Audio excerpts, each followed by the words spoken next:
Hi, I'm Ricky the Mead Maker, head brewer and CVO at Groennfell Meadery and Havoc Mead in Vermont.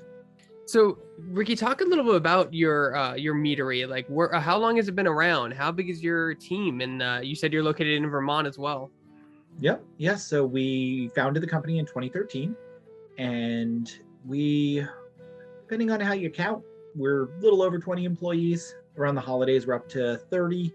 But this time of year, we're 22, 23 year-round employees, and yeah, it's great work. Is it difficult running a brewery with only meadery with only like 20 employees? I feel like that's very small considering your output and how much you actually create. So we literally went from 5 employees beginning of 2020 to 30 employees at the end of 2020. So our skeleton crew of 5 to 7 employees ran the company for 6-ish years. We had a restaurant for a while, so we had some employees that only worked in our restaurant, our mead hall.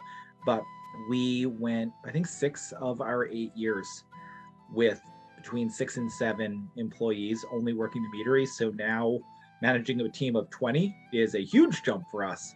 I think staff-wise for only a pure production meadery. So not a place that has a tasting room. Thank you, COVID. And not a place with a restaurant. That was our decision. 20 to 30 would put us at the upper end of how many people tend to work at a brewery or meadery of our size. How much? Yeah, speaking of that, how did COVID affect your business over this last year, and how is it still affecting your business up in 2021? We only distributed direct to stores and restaurants. I mean, through a distributor, but to stores and restaurants. And complete dumb luck, someone talked us into just experimenting with direct shipping in January of 2020. We never thought we could sell more than, maybe a dozen, 2 dozen cases a month through direct to consumer. And then COVID hit. And the funny thing about our industry is, if you make socks, really good socks, throw them up on Etsy, you can ship to all the states. You can charge them shipping, not charge them shipping, do whatever you want. You can sell them through Amazon. For alcohol, we have to independently register in every single state we ship to, Right. independently file in every single state we ship to, and report to, and pay taxes in almost every state we ship to. So we have about 160 pieces of paperwork that we have to submit every 6 months or quarter, and in some cases every month. So we started this process and we're like, well, it's going to be ridiculous. Just the number of hours we're going to spend to sell those couple cases. And then I remember calling my dad when we had a day where we sold like 5 cases in a day. And I was like, that's insane. That's what we thought we could do in a week. And then COVID hits. All of a sudden, I am filing paperwork for 3 to 5 hours a day. The only states that we can ship to that we are not currently shipping to are New Jersey because of a business legal nightmare in the state of New Jersey, and Hawaii because Hawaii also makes it a nightmare to ship there. But other than that, we filed in every state we're allowed to. I remember telling my dad on that 5 case day, I was like, someday we might be able to sell 20 cases like in a day. It won't be this week, it won't be next week. And then I remember I called him on our first day where we sold 400 cases in a day, which is more than we used to sell an entire month through all of our distribution channels. I mean, this is the holidays. Some people were getting drinking horns and things like that, but we were one of the few companies that, by luck, everyone likes to think that they're hot stuff or a genius or saw it coming. But there was like one dude who used to go to UVM who convinced me that I should start direct shipping. And if I had not started that process, we would have been wiped out by COVID. And instead, we were lucky that we had a lot of people losing jobs up here, a lot of really skilled machinists and packing room people. So we were able to hire throughout COVID. But it's been a wild year and a half. Let's put it that way. Speaking to that, I mean, for a standard brewery, hops and barley and malts are much cheaper than honey, especially recently. The cost of honey has gone up astronomically. How does that affect your business when your primary ingredient shifts so much all the time? Yeah, so the hops are the most expensive thing that most people are drinking. If you have a can, in order, if I remember, this is data from 3 years ago, but if you get a case of beer, in order in your hand, most expensive thing is, if it's a double IPA, it's hops. If it's a single IPA or lower, it's the aluminum. Followed by the hops, followed by the label, followed by the cardboard, followed by the malt. And this ignores shipping and refrigeration costs, but it's really weird. Every small business does swap models, other things. What's going to happen? We couldn't get cardboard. Price of cardboard went up so fast that one of our suppliers, the people that made our case trays, we could get case trays because billions of them go out a year, but we had these custom boxes that fit a case perfectly, got it through the mail fairly, but suddenly we couldn't get boxes. And every month we were getting a new, we're trying to keep our prices down, but your boxes are getting 10% more expensive, 10% more expensive, 10%. And our honey is a custom blend for us, local-ish blender. They're about an hour and a half from here. They do huge quantities. They blend for all sorts of people. But one day they were like, we did our best. Your honey is going to go up 45% across the board, because it was a blend that was for us, but other people could have access to it. And they were like, because you are local and buying a huge amount of it, we can cap you at a 35% increase. And I was like, okay. So I brought it to my wife and our CFO, Maddie, and the two of them looked at the numbers and they're like, actually doesn't move the needle much, all things considered, but it was gonna affect the bottom line. And that means, I'm very proud of our craft roots. Kelly and I both come out of the craft beer industry, and I wanted something that was viable on the shelf, just like Woodchuck. You love or hate Woodchuck as a product, but they did do an amazing thing in the US. You could buy a can of beer or you could buy a can of cider at the same price. And that was really important for now this exploding cider industry. And I wanted to be able to do that for Mead. So a woman at this blender, I think it's because when her husband tore his ACL, I sent him a care package of Mead, was able to get us on someone else's new blend. And so she was able to cap our pricing for our honey, but then my poor fleet of brewers all had a honey that, to everyone listening to this, would look, smell, and taste almost identical. But that's, if you're used to beer, that would be like saying, oh yeah, I'm gonna switch you from US 2-row to Maris Otter, and it's also gonna be a 6-row. And you're like, I can't work with that. So it was a couple month learning process to adapt to this new honey that is visibly almost identical. It's something that we're constantly looking out for. But I'll say the thing we were blindsided by was having to get on a contract for cans. We almost had to halt production in November when we were on our steepest rise, because you could not get a pallet of cans for love or money. Can you not send growlers via the mail? No, we don't do any glass in our facility for safety reasons. And you actually cannot send growlers because all of our products is legally wine, and then there's all these federal regulations, and growlers are cool for beer but not for wine. That, if you want to hear me whinge about federal regulations that draw the line at 7% alcohol and switch your regulations, that's not what any of your listeners want to hear about today. Though I do have many articles about it. Can you talk about just about mead in general? What happened in the history? When did we stop brewing mead and start focusing on beer and wine and kind of just abandoning mead altogether? This is the perfect moment for that question. Since our staff went from 5 to 25, we're way behind on training. Used to just pick up these little tidbits about the company culture and company history, and that's not happening anymore. So we're finally doing formal trainings. And in a couple of weeks, I will be talking about this exact question. It is an open question. There's not a huge amount of money in mead research, but I can give some pretty broad strokes that we do know are accurate. So early in the history of Homo sapiens, the only place where you could reliably get a high sugar content product was honey. It is the first rarefied sugar that anyone ever had access to. And through first millennia of breeding, you were able to get fruits. I believe most wild fruits will get you into 3 to 4% alcohol range. When everyone says that mead is the oldest intentionally fermented beverage, I wouldn't put my money on that. I would still put my money on fermented fruits. They ferment naturally. If you threw them in a little pot, you'd have a slightly alcoholic jam. But now we're well before archaeological evidence. That's just based on some of my own experiences. But sometime around 6,000-ish years ago. We know that people are intentionally fermenting honey, and they're usually mixing it with other things, because to this day, many of the best IPAs have a little bit of a straight sugar in there. White sugar, raw sugars. Honey is a fairly common ingredient still. It just gives it that little bit of clean boost, just gets your alcohol content up just that little bit. And so through millennia of breeding, we got grapes that can give you 14% alcohol. And through the history of agriculture, even though a cider orchard per acre can give you, I don't remember, I looked it up just the other day, like 1,000 gallons of alcohol, and a vineyard at top production can give you 1,400 gallons of alcohol. An acre of grain can give you about 30 gallons of beer, but it could be mechanically harvested, and it's a multi-use, and it lasts.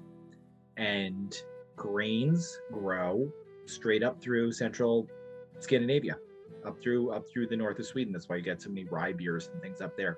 So there is that, but mead is this weird question because honey is used in so many things. Modern apiary technology doesn't take off until about 100 years ago, and there's a sudden drop off, and it's probably why the drop off is beer and wine both have really, really, really strong religious cultural import. Wine is a sacred beverage in 2 of the 3 Abrahamic traditions. Beer is the only alcoholic beverage that would have been available to the masses in most of the world. And cider is actually a historically important beverage. I think it's like 1870 that in the state of New York, they finally decided you cannot pay half of your wages in hard cider. So like cider is incredibly important in the history of civilization. Mead was this sacred beverage that was reserved for special occasions, and it was unlikely in that context to become a daily drinker. There are these weird moments in history, like Jews at the end of the 19th and early of the beginning of the 20th century made mead at home in shockingly high numbers because of kosher regulations around wine, and you can't drink beer during Passover.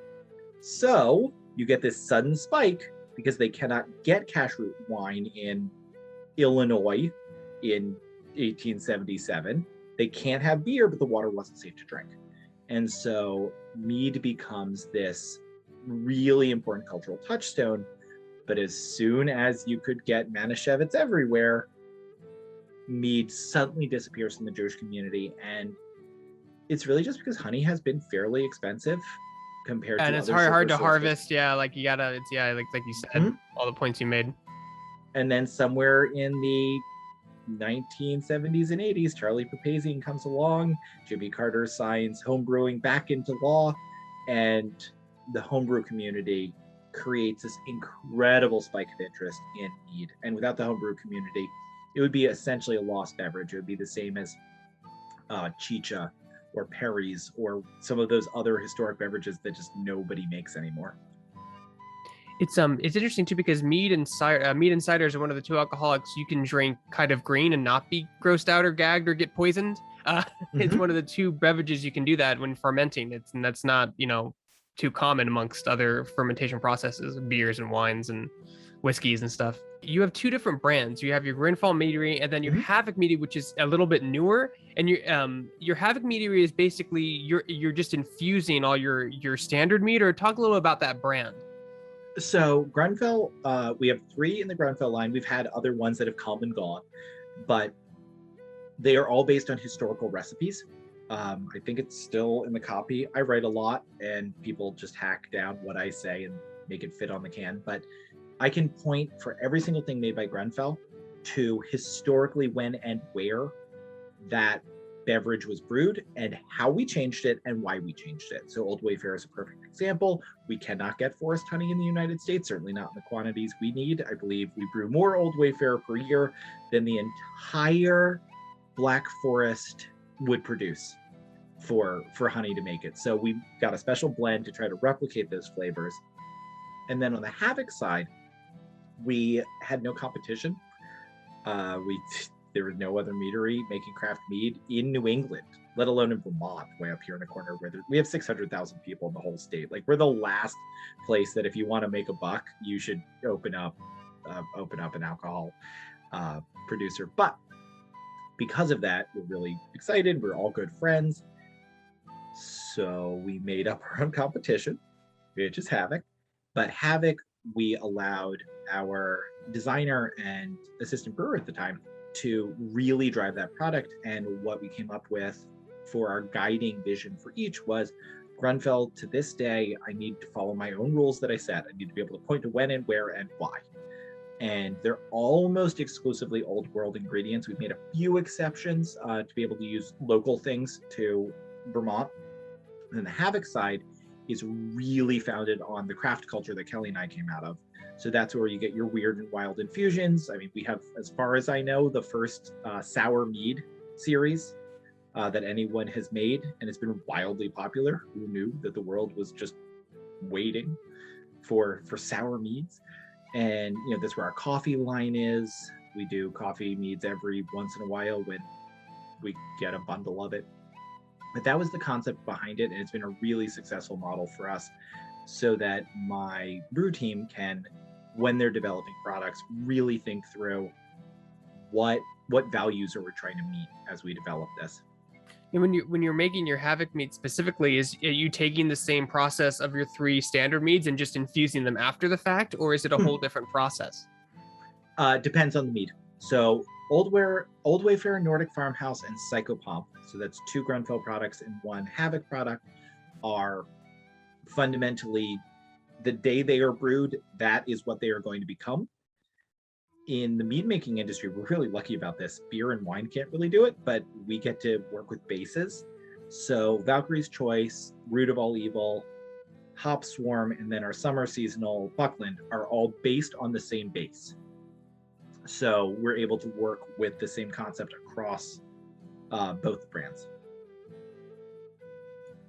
That's awesome. And like you, and I know is it challenging? You mentioned a little bit about shipping to other states and having to fill out different forms, but you only have to pay an alcohol license for the state you're in, correct? You don't have to pay every state. I have to pay in every. There are a handful of states where it's free, but so New Jersey, where we're finally hoping to ship after a year and 2 months of work, I'm already $3,000 deep in that state in permitting, and I'm still not shipping there. Geez, that's the bureaucracy can get a little frustrating with anything that modifies your body chemistry. The government's like on it. It doesn't matter what it is, whether it's a plant or a drink or whatever. They really highly regulate it. I live in an area in Northern California where it's all weed farms, right? It's the Emerald Triangle, the biggest outsource of weed in the United States, and they monitor that like crazy, just like crazy. And it's the weirdest stuff that stops you from growing, like a building not being up to code, or your fencing to cover the flowers to trick them from blooming is not up to code, and then you lose your permit, and people can lose millions of dollars. It's insane. Mm-hmm. Yep. I just literally yesterday we had a meeting, all staff meeting. Anyone who wanted to be there could be there. And it was like, I'm going to go through, just so everyone knows, the 11 bureaucratic organizations that have jurisdiction over us. And before you ask, yes, some of them have regulations that conflict with each other. And so I just went through, if you move this around, only a certain percentage of our building is allowed to be office space. The rest has to be manufacturing. What if you have a desk in the middle of a manufacturing space? Oh, that's not office space. And I just went through the entire thing. But on the other hand, Prohibition started for a reason. It ended for a reason also. But I do make a poison, and it should be regulated. If you can't laugh at it, you're not going to last long in this industry. Most people rail at it, and that's the death knell.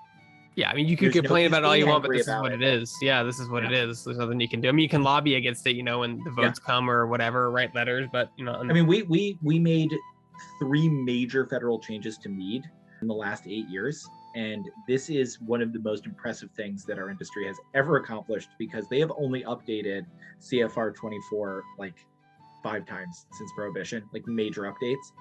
And it was during I think it covered Obama and then the beginning of Trump's era, so it was completely nonpartisan. I guess people like to drink, but there's this one really dumb regulation about how many bubbles per cubic centimeter we could have, All and right. yeah, we're like, this is completely hamstringing our industry. Like we can't be served on draft because we're not allowed to have enough bubbles. So they did change that for us, which is lovely. How can we go about, because obviously we can buy direct from your meadery, but obviously that's a little bit more expensive than for you, say, if you were stocked in a Safeway or a grocery store at some kind. So if you're interested in getting a case, we, I will admit, to California, we periodically lose money. Actually, but especially during COVID, and we had so much of our population losing their jobs. A 4-pack of mead on the shelf at a Safeway in California and a 4-pack in a case that you buy direct from us are exactly the same. Interesting. Yeah. Like, is it very state to state? Nope. We Nope. are consistent. So we tend to make money on when we sell mead, sort of like from Mississippi over. We decided, with the exception of Alaska and Hawaii that we don't ship to, we did have some lovely individuals spend $122 on shipping to get a $70 case delivered to Alaska. I guess they're used to it up there. We do now, for this exact reason though, distribute to Alaska. We prefer actually to do distribution. It's funny, a lot of people love the power of direct selling, and it's great. And no middleman, it's all you, but it's more responsibility for your team to package, ship it, label it. I mean, you have to do all the middle in between stuff. Yep. And even though we move a lot of mead through the mail, it's very expensive to put liquids 1 box at a time on a truck. So we have actually, I think, tripled our distribution this year, which has been great.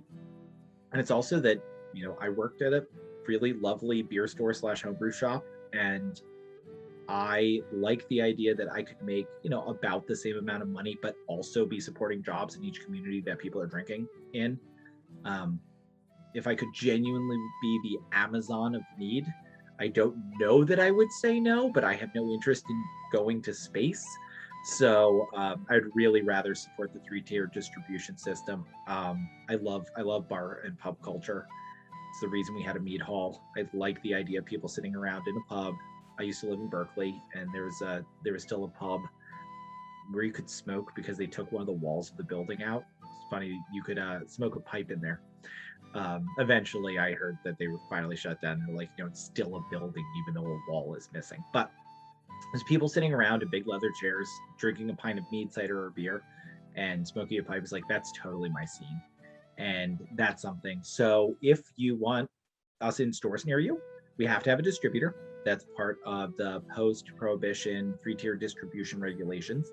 And I'm actually a huge advocate of them because there's a reason that we have a craft beer movement, but no craft ketchup movement. Heinz can make a contract directly with Safeway, but a beer brewery cannot. So there's that extra bit in there to keep people from rent seeking and filling up shelves that way. So if you have interest in having us in your local store, your local pub, you can reach out to us directly. Jess at Groennfell.com or Evan at Groennfell.com. Both of them are compiling this master list of, this is where I am, this is how often I think I would buy mead, and this is the store I want you in. And it's been really nice because that's what all the distributor really needs to hear is, oh, if I pick up a pallet of you, I don't have to do any work. Great. I just want to get your personal thoughts on this, because when we go to our grocery store, we have a pretty decent sized craft beer section or drink section, which is really interesting. But when you look at it, and I started to go through all the cans and the bottles, I'm just like, Jesus Christ, it's all stout IPAs, double IPA, that's all it is. Is there right now currently in the trend, is it just IPAs are just what everyone wants and that's what everyone is making? I'm in a weird space because of that, because I have one hopped product, and I'm a hophead personally, but I'm sure every one of your listeners who's a drinker knows about the New England IPA. I can point from my window to where it was invented, and it came to dominate. I'm actually an Imperial fan. There are not rigorous definitions around this, but doubles tend to be double everything. So double the sweetness, double the ABV, double the hops. Imperials tend to be double the ABV, double the hops without that crazy sweet backbone. Not a rigorous definition. I know it's used differently, but our meads are fermented to so dry that the volumetric weight of ethanol versus H2O comes into play. We actually have to reprogram our canning line so it doesn't reject cans by weight. So when I pick up a double IPA these days, it's like drinking juice to me. Not a juicy IPA, but like juice that you give children. It's just so sweet compared to what I'm used to. But for 15 years being in the industry, for 10 years of those, first 10, I kept hearing like sours are coming. And I'm like, nope, they're not. They're not coming. Sours are never going to be the next IPA. I was wrong. It did eventually happen up here. They're not supplanting the IPAs, but sours, boy, are they having their day, their month, their decade. What, in your opinion, what do you think is the biggest misconception about mead? The one that I was actually in an interview earlier this week, and someone was asking a similar question, and it's something that early on, everyone, unless they were a home brewer, would take a sip of our mead, which is bone dry, your cider / craft style, and they'd go, this doesn't taste like honey. And finally, after a year of hearing this crap, I finally came up with, nobody drinks a pint of beer and goes, this doesn't taste like cereal. We take honey and we turn it into something new. It's the same as flour doesn't taste like bread. If you want something alcoholic that tastes like honey, it is way cheaper to buy honey at Costco, a bottle of vodka, and mix it together yourself. And I am not against that. The honey and vodka with a little bit of seltzer is not a bad drink. It's just not what mead makers are trying to do. And I think a lot of commercial mead makers, and I know this for a fact for probably 24 who I've had conversations with, have really struggled in their region where they want to make something drier. They want to make something that shows off the complexity of that 5% of honey that is not just water and sugar, up to 5%. Sometimes it's 1%, 2%. And they want to show it off. They want to do something cool. That's what we're trying to do with Valkyrie's Choice. It's honey, water, and yeast. And it's bone dry, but it still has, now you can taste this crazy 108 compounds that are in honey, but they just can't do it. They just can't get people to buy something that doesn't taste like boozy honey. And having 20 to 30 paychecks to cover, I have no problem with people making decisions that keep their staff paid. I am not a purist in any way other than trying to live up to your own personal values. So there are meaderies out there that have made that decision, and they make incredibly sweet honey wines, and they sell really well at the Iowa State Fair and other places like that. I'm not saying that as a joke. I actually have an amazing, very sweet honey wine that I had at a Iowa State Fair, and the only thing I thought about it was, there are no off flavors, and I could make this cheaper at home with honey and vodka. So I think that it should be sweet. It should taste like honey. It should taste of honey, but it should not taste like honey. And that's where I've seen such a big change in the last probably 3 or 4 years. I want to give a shout out to Meridian Hive out of Texas, Charm City out of Maryland, and Bee Nectar. I'm sure I'm forgetting someone and offending them, but these are 3 really focused craft companies that have made incredible craft meads that are widely available, that are starting to move people's expectations about mead, getting it out of like the nerds at homebrew clubs, speaking as one of those. Me too. Yeah, I have a pantry full of like bottles that are fermenting now. So yeah, it's the same thing. Just to get that, just to try it. Would like to appease those people, it'd probably be a complete waste in your case because you want them to ferment to completion. But what about releasing like a green mead where it still has that honey flavor because it's so fresh? So in our ancient collection, we do have a couple of meads that are a little bit sweeter. So the ancient collection is where we went nuts with our Groennfell rules and really tried to track to like, this is pretty damn close to what these people in this era would have been drinking, minus the angry bee parts. We do strain the angry bees out of our honey, but they're not angry anymore, they're dead. But they were angry going in. We've made a couple of those. We waited 8 years to make one because we didn't want, it took us we worked so hard to make craft mead a thing. I think to this day, if you Google define craft mead, it's a quote from me that comes up as Google's definition. Like, I think I invented the phrase. And we were working so hard because at that point, according to a survey, less than 1% of mead available in America was craft pricing, craft packaging with bubbles. And once there were these other mead makers out there doing really solid work where you might have mead on draft. I mean, I went to a bar in Boston, in Ginger Man, and there was a mead on draft. Just, they have 100 taps, which is amazing. But I could just order a pint of mead, and it was more or less the same price as the beer I was considering. And that was not something that 8 years ago existed.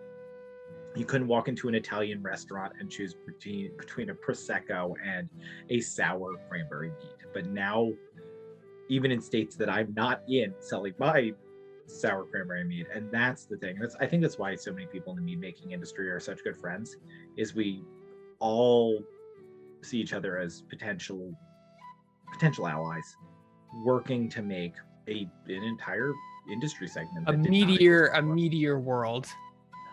Meteor world. Put that on your bottle. It's free. I could. And you're the number one result when it comes up as a quote in 2015 from your website. Yep. Really? Yeah. I haven't checked in a long time, but yeah, at one point I was in an interview with someone, like a newspaper interview. And so it was like a really slow emailing back and forth. And I was like, yeah, like craft mead, I think, is only about as old as our company. And he Googled define craft mead. He's like, well, according to Google, it's exactly as old as your company. And that's how I learned about it. That's when you speak it into existence. That's a good example of speaking a fact into existence. I mean, that was the thing when we were pitching to potential investors early on, and they were like, what's your market segment look like? Who else is making this? It was weird to say, no one. There's literally no one. Bee Nectar existed, but their price point was way higher than we were considering for our products. I could sit here and give mad props to like everyone who broke ground on this before we got here, but they really started to make that space, and they did something that's almost impossible, is they split the difference. Usually you have to go all craft or really focus on your wine segment, but they are, and a lot of beers, there are a lot of like my friends at Herman Thrush are at Bee Nectar prices, but they are able to keep making and moving their product at really high for craft prices, but they're incredibly consistent, and they are making really cool, really targeted, like, I don't know if you've seen their bottles before. Anyone who hasn't had Bee Nectar, go out and try them. They're amazing. And also, if you want to start in mead making, call them up. Chances are good that someone there will just answer the phone and answer your questions. They did for me every time I was trying to get started up. Great folks. But Bee Nectar is amazing. And they were trying to pilot this idea of mead being its own thing. It's not a wine, not honey wine. Mead is mead is mead. And a bunch of folks have come along and taken their own stance on that. But I like to think, I hope none of us are in conflict with each other. So far as I know, we're still all friends. Anyone can email me and tell me if I'm wrong and that they're my enemy. Ricky, where can people go to support Groennfell and Havoc Mead? Where can they find more information, and where can they buy from you directly? Yep. So if you just want to buy it, which is fine, you just go to groennfell.com. Any way you spell it, you'll probably get there. If you type Groennfell Meadery, I'm not going to spell it. It's a super nerdy thing. It means Vermont in Old Norse. Groen is green and Fall is mountain. Vermont. But that's fine. Store.groennfell.com will get you there. But one of the things that we are really, really big into is community. That's why we started our company. No one was asking for craft mead. Apparently, I literally defined it. But we're really into the feasting culture. And so one of the things we support it's called the Mediacs group. It's on Facebook. If you're a Facebook person, I'm not. But it's for home brewers, people that just like to drink mead. You want to, grab some rabbit's foot and just talk it up. This is a group of people who will listen. So Mediacs on Facebook is where I really want to send people, because it's a really, really cool community of, it's one of the last spaces where it doesn't matter your political persuasion, your persuasion in any direction. It's a safe space for people to hang out and be nerds about drinking.